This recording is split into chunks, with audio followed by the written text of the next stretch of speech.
How do you know when an AD carry isn't working for you? When do you decide to make the switch between one AD carry and another?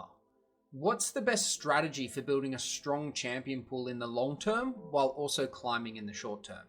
And how does a coach actually help someone get better at playing AD carry? Welcome back to my series on how to climb from bronze to gold as an AD carry. For those who are new here, my goal is to document my journey with one of my AD carry students starting from bronze all the way to gold. I believe that by doing this, anyone wanting to climb to a similar rank playing AD carry will be able to have all the resources at their disposal to do the very same. In the last episode, we covered the foundations and a 6-week plan focusing on playing Jinx and MF on the journey to gold. As part of the coaching program, we are having 2 coaching sessions a week, and this video will be covering week 1 and week 2 of these. Now, these first 4 coaching sessions lasted around 60 to 90 minutes each and followed a simple structure. 1, a quick recap on recent game history, what's working, what's not. 2, a quick 1v1 warm-up to get in the zone. 3, an actual live game coaching session. And then finally, a post-game review, discussion, and setting of homework before the next session. Now, the goal of the 1v1 practice warm-up is to get the player comfortable, warm up their reactions, and for them to calm their nerves a little. A lot of players sometimes get stressed or underperform when a coach watches their gameplay for the first few times. It's also a good way for me to limit test the students' knowledge about spacing, power spikes, trading, and last hitting. I decided to pick Vayne, a champion he said he struggled with, and we dueled in the bot lane for around 10 minutes. Here is a quick snippet from the 1v1 drill. The goal of the drill was to try and get perfect CS on the first 7 waves, or 31 CS in total, and try and identify the knowledge check I did on Shep in this clip. Nice one. Cool, you've got good, you respond well to when I come up. Now, obviously, we know Vayne could just all in here like this. Oh, really? I didn't know that. But fair enough. Because that's just how big. Yeah. That's just how big the spike is. Really, of the level 3. Big, okay. Yeah. So what we're gonna do once we're in the live game is focus on our level 2 spike. Who's gonna get it first, enemy or ally? And then what to do with that. So if you know the enemy's going to get level 2, how to play safe so that doesn't happen, what just happened then. Yep. But also if you get level 2, how to play it. Yeah. Once this was done, we got into a live game. If you've ever watched a coach like Nice, I try to be the exact opposite to his style. Instead of backseat coaching, especially during the first session, I really like to sit back, take notes, and make slight corrections and suggestions to their gameplay and decisions. The goal for me is to note every issue in game that can be identified in order to build a list on exactly what to work on in order of importance. For the student, this style also allows them to relax, focus on the game, and not try and split their mind between what the coach is saying and what they are doing. The next clip will be a snippet of part of our coaching session together, so you can get an understanding of what this looks and feels like in practice. We literally didn't lose a single minion or XP. Excellent.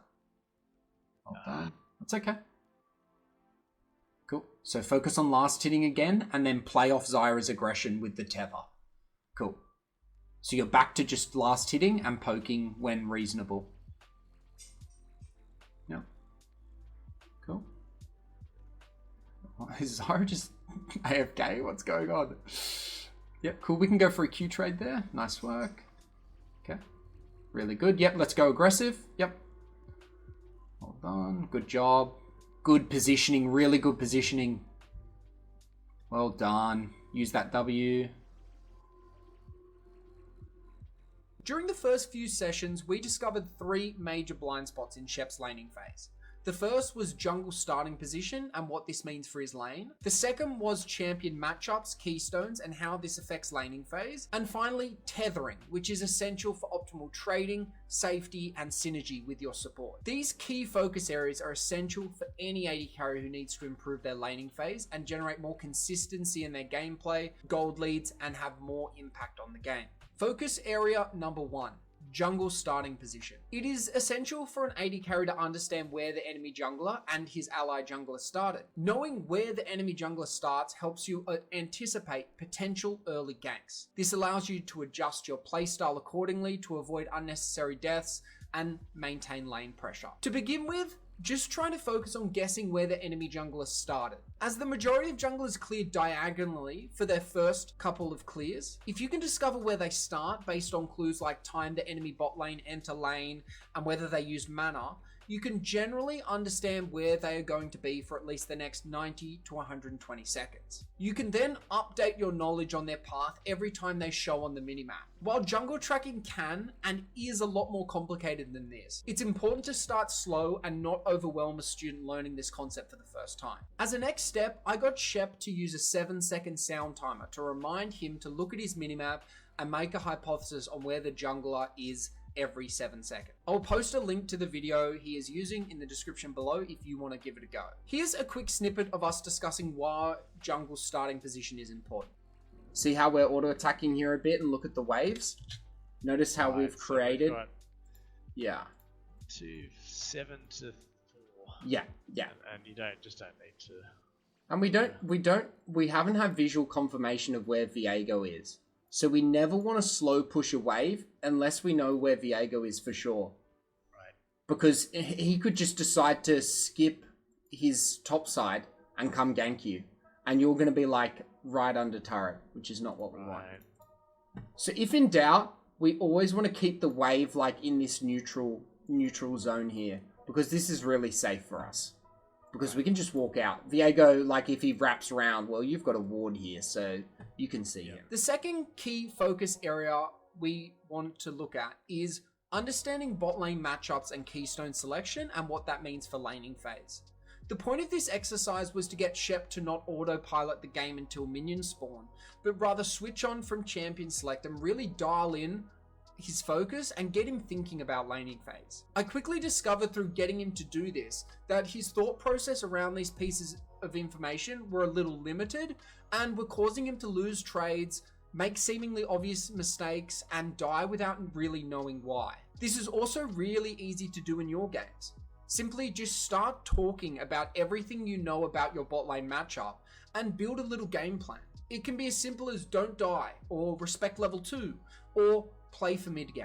It can also get a lot more complex than this. However, again, the point is to reduce autopiloting and knowledge check yourself on what you do and don't know about the matchup. This also gets interesting when you build a game plan and then you try and play it out. Whether you successfully play the plan out or not in-game isn't that important to begin with. However, getting yourself in the habit of analyzing your matchups every game and making a hypothesis about what you think's going to happen is the key outcome for this exercise. Here is a quick snippet of us talking about one of his matchups. Theoretically, if you guys both walk up, kind of like what we should have done with Brand, you're going to outdamage them. Why do I think you're going to outdamage them? Let's think about keystones and champions. Oh, okay, of course. Well, she's got Comet. Ez has got First Strike, but he's not really a bursty. I guess his WQ combo's pretty bursty, but yeah. And Ash has taken Hail Blade, so yeah. she wants to get that Q going and wants to auto attack. Yeah, so if Ash wants to play aggressive like the Bram, we step up with her and we match it, because you will outdamage these two. Finally, we talk about tethering. Tethering is the action of pretending there is a rope or link between you and your support. The goal is to try not let the tether stretch too thin. This means, as a base principle, an AD carry and a support should generally be sitting parallel in lane and move as a unit either upwards, backwards, sideways, or diagonally. The majority of bad trades and deaths that occur in laning phase are when the tether becomes too stretched or you move too far away from your support. For example, if you step up too far and your support doesn't match you, both the enemies will have a really easy window of opportunity to attack you and chunk your HP bar. Here is a quick snippet of us talking about tethering and the impact it has on trading from one of our coaching sessions. It's just sitting back. Yeah. Look how far he's back. Right? Look at you and Milio. This is such a strong line of attack because you're both here. Look at this. This is a terrible line of attack. So whenever we see a Sona or the Ezreal, if these positions are vice versa, whenever you're parallel to your support and the enemy is this close and the other enemy is really far away, we punish as hard as we can. We attack. Because no matter what she does to you, it's a 2v1. A Sona can no way out damage you in a 2v1. The only exception to this rule might be like a Draven could maybe match, 2v1 early game because you're a Jinx and he's a Draven, but a Sona never match that. So when we're looking at poke and punishment, always look at the enemy positions in relation to you and your Milio. Now, if you really want to nerd out on this concept of positioning in relation to your support and the enemy bot lane, CoreJJ has an amazing YouTube video series on the fundamentals of bot lane positioning, and I'll post a link to the series in the description below. After the first 2 coaching sessions, I quickly gathered enough in-game intelligence to make an important champion pool decision with Shep. With us in agreement of wanting to climb faster, we decided to bench his Jinx and reserve it for his Smurf or ult account, and only play his MF on his main. The reason we made this decision was that he was just so much more comfortable on his MF than his Jinx, and until Masters, comfort and fun are really the 2 most important factors you need to think about when choosing your climbing champion pool. Our first 4 coaching sessions were now done. We have developed Shep a clear list of 3 priority focus areas with many more to come. With a slight champion pool tweak, it was now time to start climbing. At the time of recording this, a new split had just started after our 3rd coaching session together. While at this point in the series, I would give a rank update, there were 2 reasons I couldn't. Firstly, the new split reset ranks, and secondly, Shep hadn't completed his first 5 placements on his main before we finished our first session. In the next episode, we'll be covering our next coaching sessions with the new split, focusing on refining the core fundamentals that make an AD carry play great, and giving you guys a rank update on our progress.